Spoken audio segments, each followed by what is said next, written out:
On behalf of the rector of the cathedral, Father Michel Brown, I welcome our dear deacons and their wives who are concluding their annual retreat with this Mass.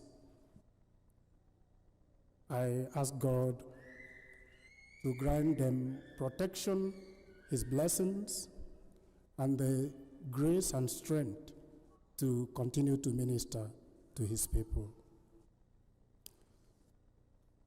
Today is the 30th Sunday of the year in the church's liturgical calendar. The theme of the readings that we have just read, especially the first reading and the gospel, talks about love of God and love of neighbor. If you look at the first reading, it seems it has another theme, not actually connected to the gospel, but no, two of them are connected in whichever sense you may look at it. The first reading from the book of Exodus, chapter 22. You remember in chapter 20, God gave the people of Israel the 10 Commandments through Moses. So if you read further in chapter 22 that we read today, you will see that God emphasized the need for them to love not only Him, but also their neighbor. But the little difference between the first reading and the gospel is that God represented this love particularly for the weak in the society, for the weak in the community. And that is why God mentioned 3 important people. These people are so dear in the heart of God. So they represent every other person out there. The stranger, or as the gospel, as the first reading described it, alien. The alien, that's the stranger, that's the meaning. And then the widow and the orphan. God talked about the stranger, reminding the people of Israel that, remember, you were aliens yourself. You were strangers yourselves in Egypt.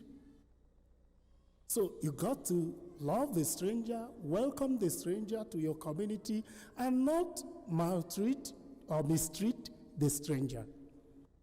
Just because if you are a stranger, if you're an alien in a community, it means you have no right.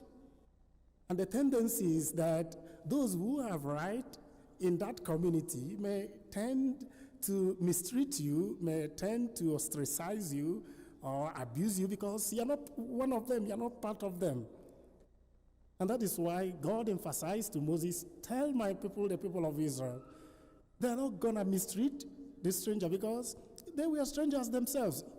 Even all of us are strangers in this world. And that's the saying, that all of us are strangers in this world. None of us going to live in this world forever. One day, we shall leave this world. So all of us are strangers. So you ought not to mistreat the stranger. Accommodate the stranger as one of you. And then the orphan. So especially in traditions, where if you don't have the father, the father has a lot of right. I will talk about a little bit about it when I speak about the widow. So the orphan has no father and no mother. And once you have no father and you have no mother and you're still maybe a little kid, you see that you don't have right in the community. People tend to mistreat you. People tend to look down on you because you have no one, they think you have no one to speak for you. But surely you have God to speak for you. And that is why God is speaking. Do not mistreat the orphan. And then finally the widow, especially in traditions like the Jewish tradition, where if you lose your husband, maybe to death, and my tradition too, where I come from back home, if you're a woman and you're married, you have every right. But once your husband dies, you are in trouble. I know in America it's completely different. But back home where I come from, it is that way, that once you lose your husband, you have lost every right. I know a particular tradition that is practiced back in my home, that once a woman loses the husband, he has no right to farmland, because it is the husband that guarantees you the right to have a farm that you can farm. So, and because of that, because you have no husband, they begin to mistreat you, thinking you have not gotten someone to speak for you. But God is saying today, I will speak for such people. So if you mistreat such people, you are attracting my anger. You are attracting my vengeance. I'm going to fight for them because they are the weak in the society. And I know that American law, America has a law that protects the weak, especially children and women. So, but today, God, in the first reading, is representing the type of love we will have for him in these three important people. But then in the gospel, we see a different scenario together. That in the gospel of Matthew chapter 22, from verse 34 to 40, when the Pharisees heard that Jesus had silenced the Sadducees, they gathered together, and one of them, a scholar of the law, tested him by asking, "Teacher, which commandment in the law is the greatest?" It has a background, and I will explain the background a little bit. The background is that God gave the people of Israel the 10 commandments, but unfortunately the scholars, the rabbis at the time of Jesus Christ, multiplied these laws up to 613. So, and when they multiplied these laws up to 613, they divided it into two, the positive laws and the negative laws. The positive laws were up to 248, whereas the negative laws were up to 365. Up to 365.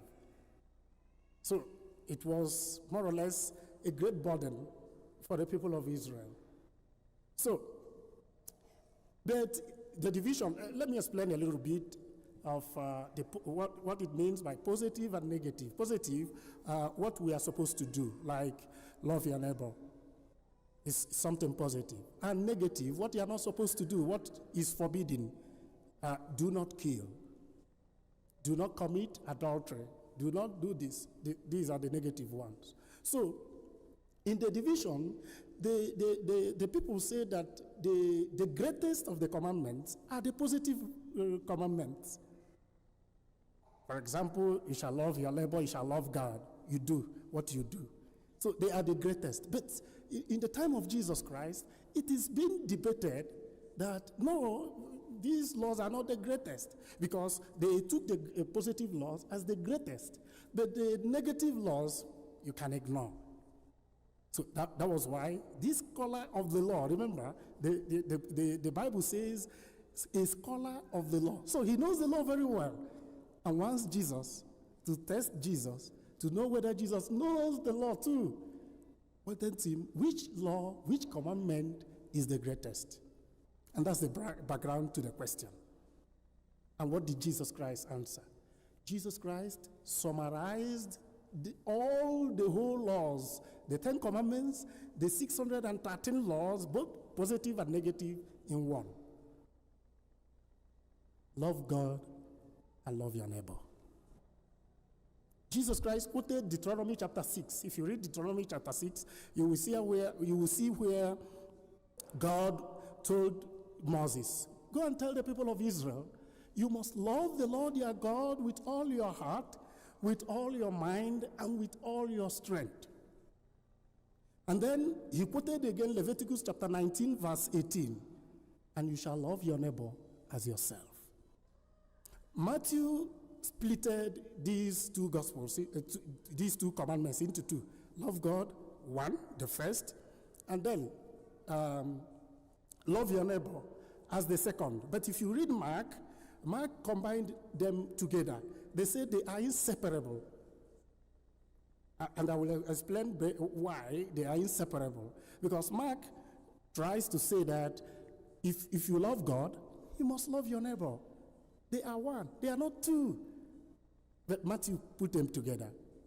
And if you read the letter, Epistle of St. John, chapter 4, first letter of St. John, it says, you cannot tell me that you love God and you hate your neighbor. It's not impossible. I'm going to explain too. So Jesus Christ went back to the Old Testament to answer this scholar of law that the greatest commandment is love. And there's no two ways about it. There's no two ways. So let me explain a little bit of the love of God before I come to the love of neighbor. So Jesus Christ tells his disciples in John chapter 14, verse 15, if you love me, keep my commandments. I go again and cite the example of husband and wife who are living together. Once you say yes, for example, is the other way around, but let me use the husband as an example. Once the man says yes to the woman, he has forgotten other friends, other women friends, maybe he had in the past, because he has said yes to this woman. And because he loves this woman, he will do everything to please this woman. So it means that he has said yes to this woman and said no to other things that may distract him from this woman. It's the same thing with God. Once we say yes to God, we have said no to every other thing that will distract us from God. And what does that mean? That we got to do everything to please God. Sometimes, pretty difficult, you may falter. You may do something bad against the wife or against your wife. But once, if you love your wife truly, once you offend your wife, you will go back to her and say, I am sorry. The same way with God. Yeah, we are human beings. You can offend God. You can go against the commandments of God. But because you love God so much, because you have said yes to him, because you love him, you go back to him through the sacrament of reconciliation. Personally, you ask God, I am sorry. I wouldn't do that again. Because you love God. Because you love your wife. And that's it. And that is what God is telling us today. Love the Lord, your God, with all your mind, with all your strength, and with all your soul.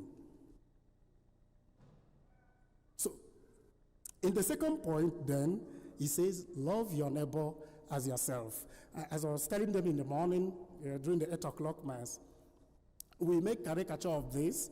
Why? Because we said, well, this commandment, this Leviticus chapter 19, verse 18, is in the past. Christ has cancelled it, and Christ has said, not only we love God as ourselves, we love God as Christ loved us, because Christ told his disciples, love your neighbor as I have loved you. As I have loved you. Because why do we make caricature? We say, some people even don't love themselves. Some people don't love themselves. They mistreat themselves. So if you say, love your neighbor as yourself, and you hate yourself, how that's going to be in trouble? Because you hate yourself.